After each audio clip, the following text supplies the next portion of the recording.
Muy bien, seguimos entonces con el segundo video de la sesión 3.5, en donde vamos a hablar de la redefinición de las fronteras de la economía, digamos, a grandes rasgos, más o menos a lo largo de los últimos 200 años, incluso empezamos un poco antes con los griegos, pero vamos a pasar por esto rápidamente. Digamos que la importancia de esta sesión tiene que ver más bien con esa reflexión que debemos hacer para preguntarnos por qué es importante, primero, definir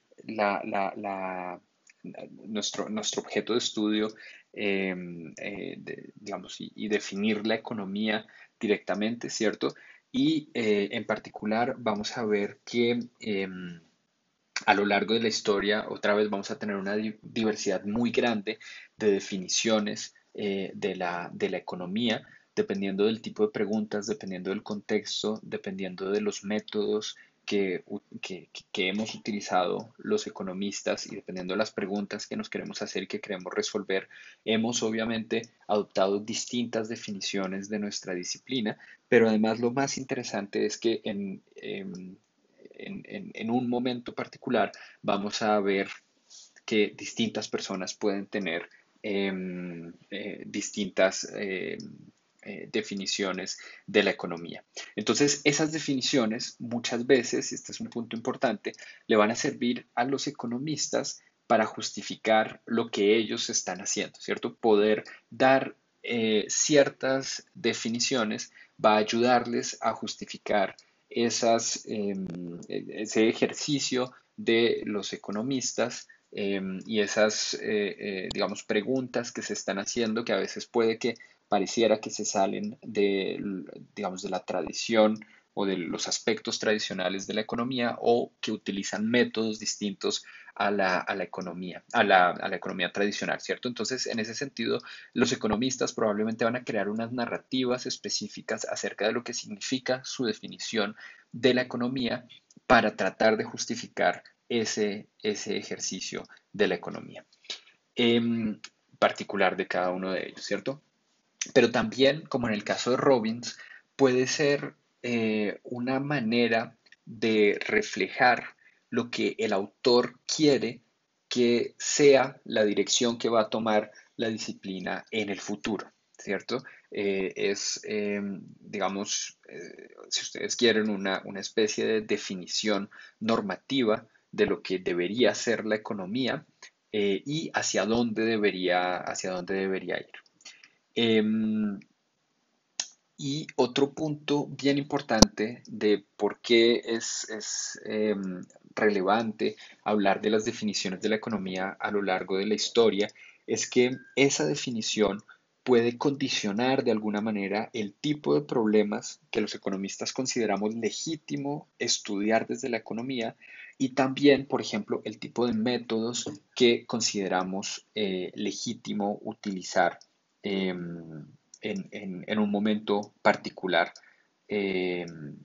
para llamarnos economistas, ¿cierto? Entonces, esos tres puntos me parece importante. Las definiciones, el primero, las definiciones a veces sirven para justificar lo que hacen los economistas. El segundo punto, esas definiciones pueden reflejar la dirección que el autor quiere que tome la disciplina. Y el tercero, es importante también es que esa definición o esas definiciones pueden condicionar el tipo de problemas y de métodos que utilizamos los economistas y que consideramos legítimos en un momento dado. Entonces, obviamente empezamos con Lionel Robbins, economista del London School of Economics, economista inglés muy importante, que en 1932, en este ensayo sobre la naturaleza y el significado de la ciencia económica, nos da una definición de la economía que es la siguiente. Economics is the science which studies human behavior as a relationship between ends and scarce means which have alternative uses. Entonces, esa digamos que probablemente a ustedes les suene hoy en día, casi 100 años después, 90 años después, como una definición bastante estándar de la economía, ¿cierto? la economía es esa ciencia, primero que todo, obviamente es una ciencia, nos va a decir Robbins, que estudia el comportamiento humano, también muy importante, cosa relativamente em, común, consensual, digamos, hoy en día, y que estudia justamente ese comportamiento humano como una relación entre los fines y los medios escasos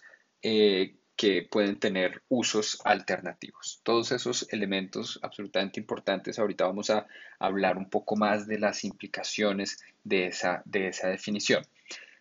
Históricamente es importante entender que Robbins pensaba que su definición no era para nada original, o por lo menos no lo pensaba, pero así lo pone en su libro, ¿cierto? Dice, mi definición no es original porque de hecho esta definición está basada en las prácticas reales de los mejores economistas de la época. Y yo lo único que estoy haciendo es recopilar, digamos, observar esas prácticas de esos economistas que son los mejores y estoy describiendo qué es lo que esos economistas están haciendo, ¿cierto? Sin embargo, em, la verdad es que esa definición que está dando Robbins es una definición que para los años 30 no era aceptada. Piensen ustedes, por ejemplo, en los economistas institucionalistas que tenían otra visión en Estados Unidos, que tenían una visión muy distinta acerca de lo que debía ser la definición de la economía, o incluso personas como Marshall en Inglaterra, eh, o la escuela histórica alemana, o los economistas franceses, etcétera. Entonces, digamos que para la época, ahorita vamos a ver un poco más eso en detalle, pero para la época esta va a ser una definición que, a pesar de que Robbins diga que es una definición basada en las prácticas de los mejores economistas, realmente no son unas prácticas, no es una definición que sea muy común para la época. Entonces, otro punto que hace especial, entre comillas, a la definición de Robbins es que es un libro completo. Digamos, en general, la definición de la economía, tanto hoy en día como en la época, se daba simplemente en un pequeño párrafo en los manuales, en los libros de texto, o en los libros simplemente de economía, sin hacer mayor énfasis en hacer una discusión sistemática de lo que debería significar la definición de la economía. Entonces, ustedes lo vieron, la definición de Robbins da para un libro completo, y entonces eso le da también un estatus de importancia particular, por lo menos para la discusión. Otra vez, como les dije hace un momento, esta no fue una definición que se aceptó desde el principio, y mucho menos que los economistas se identificaran con ella, los economistas contemporáneos de Robbins, pero por lo menos sí pone un precedente importante al publicar un libro en donde el libro lo único que hace es discutir esta definición, sus implicaciones, etcétera. Entonces, esta definición también va a ser algo muy importante que más adelante va a marcar, sobre todo a partir de los años 60, que es cuando esta definición empieza a ser más, digamos, más utilizada y más aceptada de forma más generalizada a lo largo de la comunidad de economistas. Y lo que hace es que asume una clara demarcación entre los medios y los fines, siendo solamente los primeros, los medios, aquellos de los que se ocupa la economía. Los fines, va a decir Robbins, son asunto de la política. Entonces, aquí también fíjense cómo Robbins está tratando de hacer una separación importante entre la esfera económica y la esfera política. Esto viene a reforzar esa idea que hemos discutido a lo largo del curso acerca de cómo esa esfera económica empieza a pensarse cada vez más como una esfera autónoma, como una esfera que tiene una vida propia, y que se puede pensar y que se puede también resolver y teorizar de manera independiente, de manera autónoma y no necesariamente teniendo en cuenta todos los aspectos políticos. Entonces aquí lo que nos está diciendo Robbins es algo parecido también. Existe esa clara demarcación entre los medios y los fines y lo único que le interesa a la economía es poder definir esos medios que son escasos. Además, la escasez va a ser parte muy importante de esta definición de Robbins para la economía. Y de eso se va a ocupar la economía, justamente, de poder entender esos medios, mientras que los fines van a ser definidos por fuera de la economía, van a ser definidos sobre todo en la esfera política, por los policymakers o por los estados o por las comunidades de otra manera, y eso no necesariamente es el problema central de la economía. En este sentido, también es importante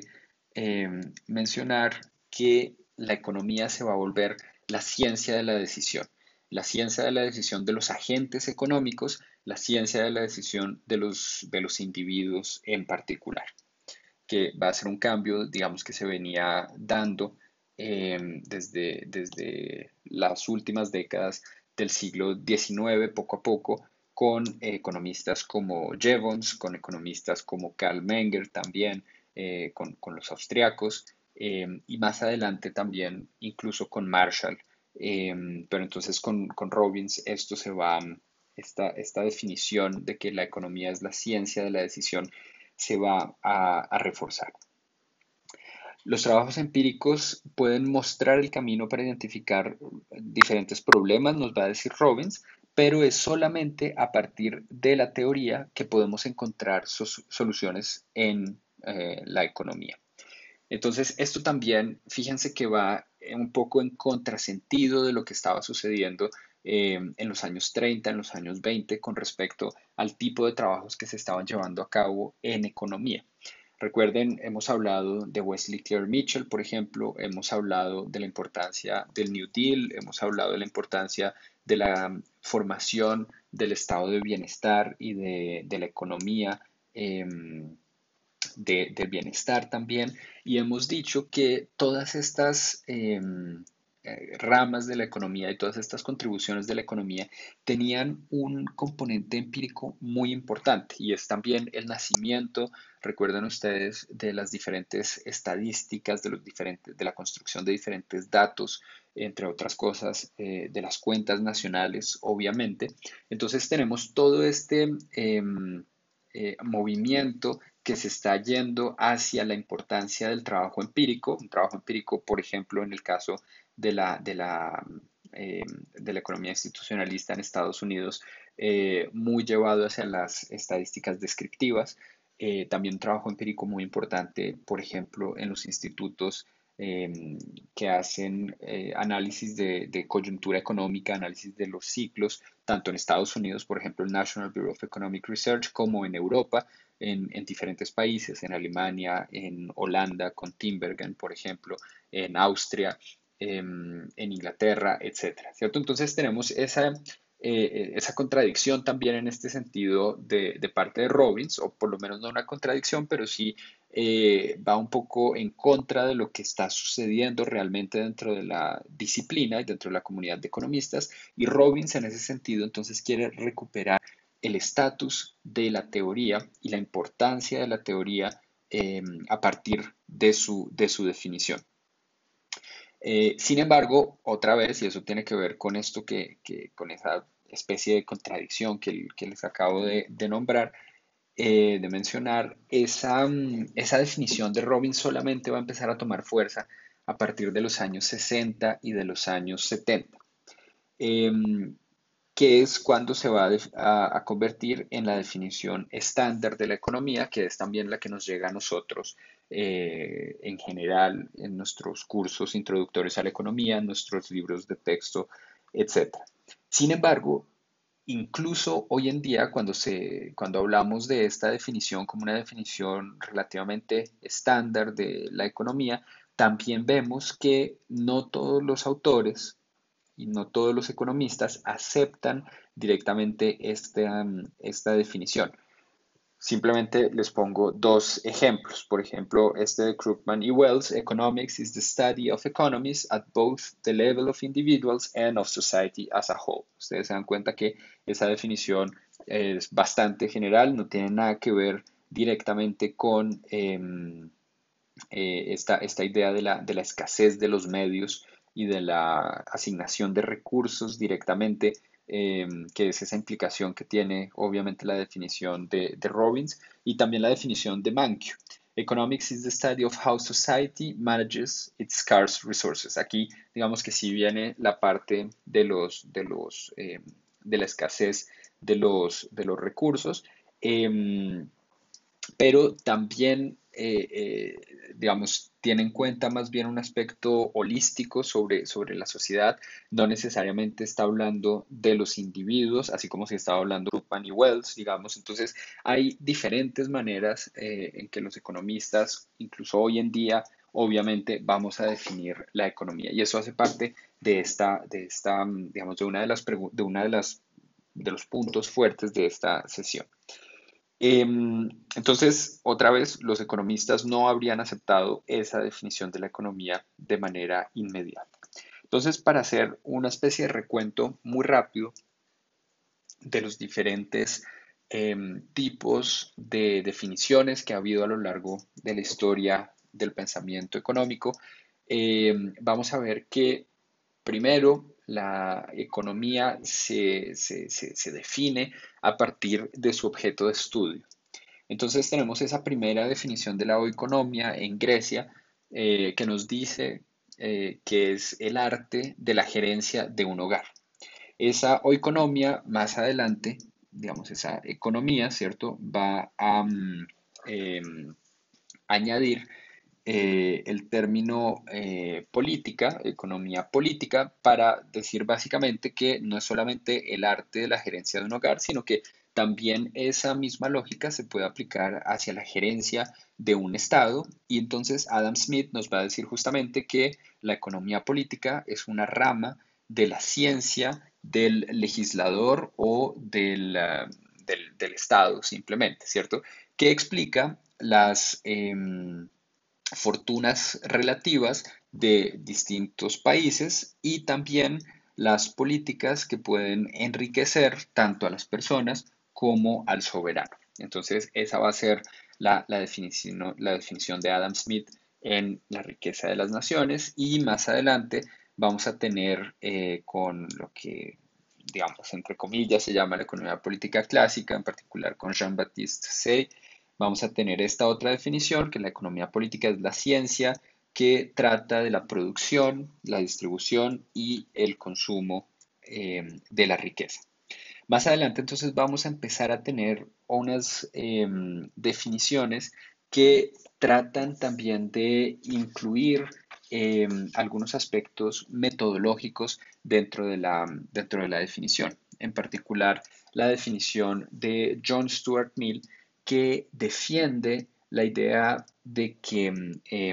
la economía debe adoptar un método particular, que es ese método de la deducción lógica, que se va a hacer desde premisas conocidas, como por ejemplo la ley de la población de Malthus, y ese tipo de cosas, o la ley de los rendimientos decrecientes.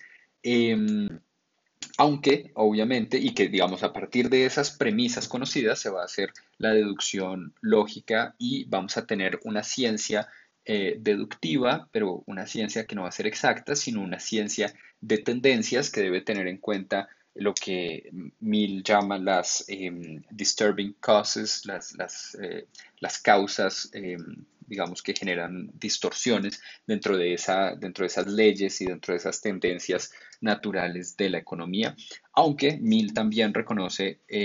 por ejemplo, la importancia de la investigación histórica para poder determinar el ámbito de la aplicación de ciertas leyes. Pero entonces aquí ya Mill nos empieza a hablar también de cuál debería ser ese método idóneo para la economía, para hacer un buen tipo de economía. Más adelante, entonces, vamos a empezar a ver que el individualismo empieza a tener cada vez más importancia en la manera de definir la economía. Entonces tenemos a Karl Menger, que ya lo habíamos mencionado, que nos dice que la economía está relacionada con las actividades prácticas de las personas, de los hombres, que tienen un comportamiento económico, ¿cierto? Que tienen un comportamiento óptimo en el sentido de la asignación de su tiempo, de sus recursos escasos, ese tipo de cosas. Entonces aquí tenemos justamente que el individualismo empieza a jugar un papel muy importante. También la definición de Jevons: Economics is a calculus of pleasure and pain. La economía entonces es esa idea del cálculo entre los placeres y los dolores, muy desde el punto de vista de la filosofía utilitarista de Bentham, digamos esa idea de Jevons que va obviamente a desembocar mucho más hacia el tipo de economía que hacemos hoy en día de la optimización del comportamiento individual. Y también vamos a tener a Marshall hacia finales también del siglo XIX, que nos va a decir la economía política, o más bien la economía, ¿cierto? Ya a partir de ese momento empieza a desaparecer este pedazo del nombre de nuestra disciplina, el pedazo político, y más bien personas como Marshall y toda esa escuela de Cambridge y los ingleses van a empezar a llamar esto economics o economic science un poco más adelante. Nos dice Marshall entonces: Economics is a study of mankind in the ordinary business of life. It examines that part of individual and social action which is most closely connected with the attainment and with the use of the material requisites of well-being. Thus, it is on the one side a study of wealth, and on the other side, and more important side, a part of the study of man. Entonces aquí ya Marshall nos está diciendo muy claramente que obviamente la economía tiene que ver con temas del estudio de la riqueza, pero que sobre todo es una disciplina que se ocupa de estudiar a las personas y en particular, digamos, más adelante vamos a empezar a entender esto como el comportamiento de los individuos. Entonces,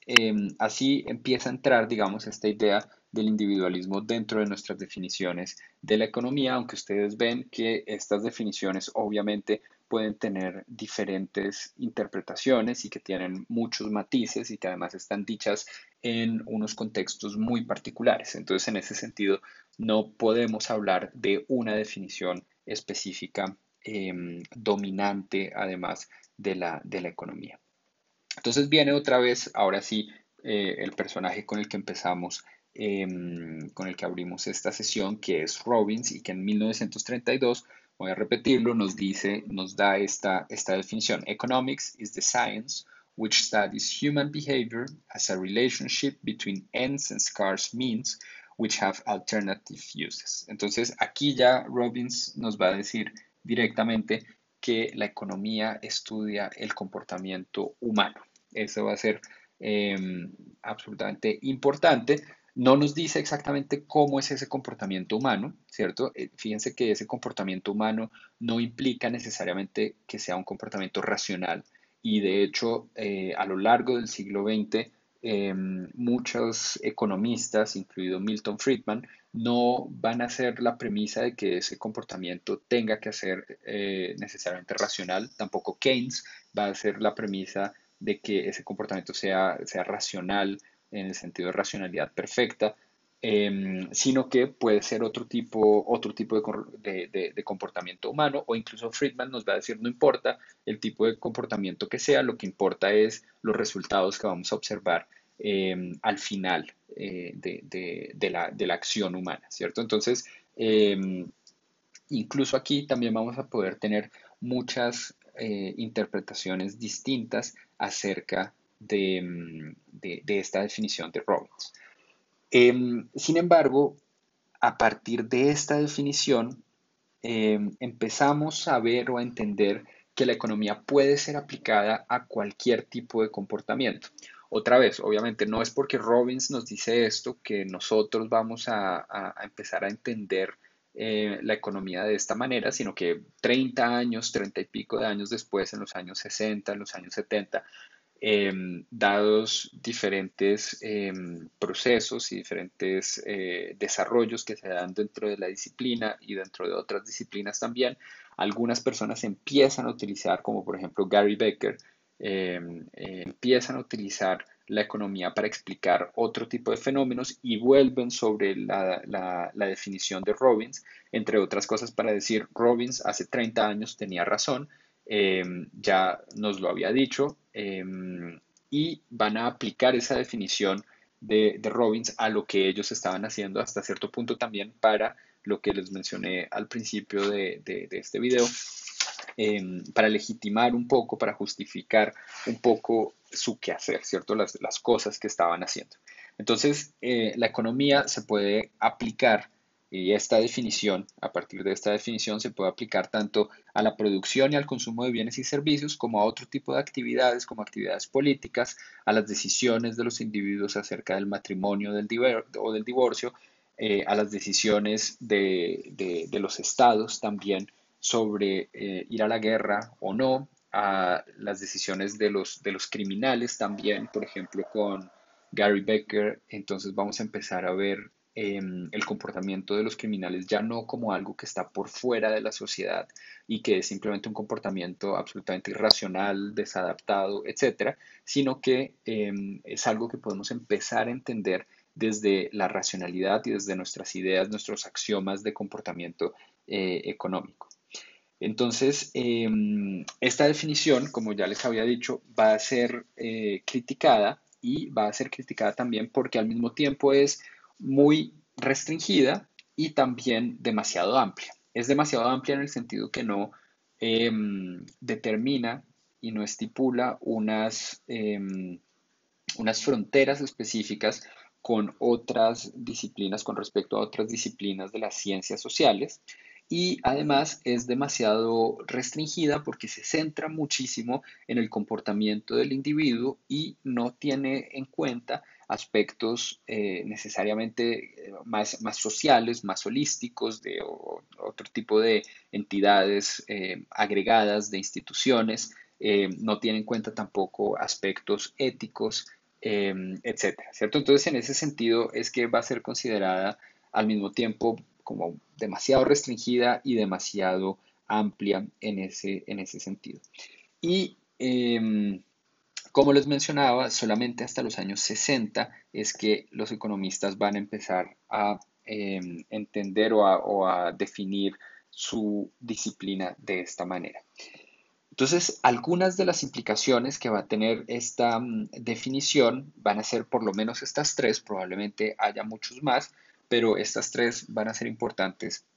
también para nuestra sesión y para nuestro curso. Primero, la idea de que es importante concentrarse en los trabajos teóricos más allá que en los trabajos empíricos. Eso va a tener sobre todo algunas repercusiones en los años 50, 60 sobre algunos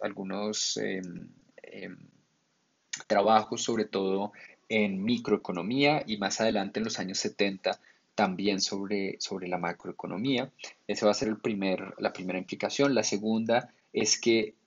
por ejemplo, la rama de la economía del bienestar no va a ser parte del estudio de la ciencia económica, justamente porque la economía del bienestar tiene incorporados unos juicios de valor que va a decir Robbins y también Gary Becker, por ejemplo, son necesarios, pero que provienen necesariamente de fuera de la economía. Entonces, esa idea de que debemos tratar de construir un sistema y unos criterios más bien de bienestar económico, va a decir Robbins y van a decir también algunos críticos de Pigou, de Marshall y de los autores de la economía del bienestar, son cosas que tienen que ver más con valores morales y éticos y que no pertenecen directamente a la ciencia. Entonces, esos valores morales y éticos no es que haya que olvidarlos totalmente, pero tienen que ser posteriores y sobre todo exteriores a la ciencia económica. Y la tercera implicación, entonces, tiene que ver con esa expansión de la esfera económica y lo que Boulding va a llamar el imperialismo de la economía, ¿cierto? Distinto al imperialismo económico. Imperialismo económico tiene más que ver con, obviamente, las potencias mundiales o los países colonialistas en algún momento que van a tratar de invadir otros territorios físicamente para poder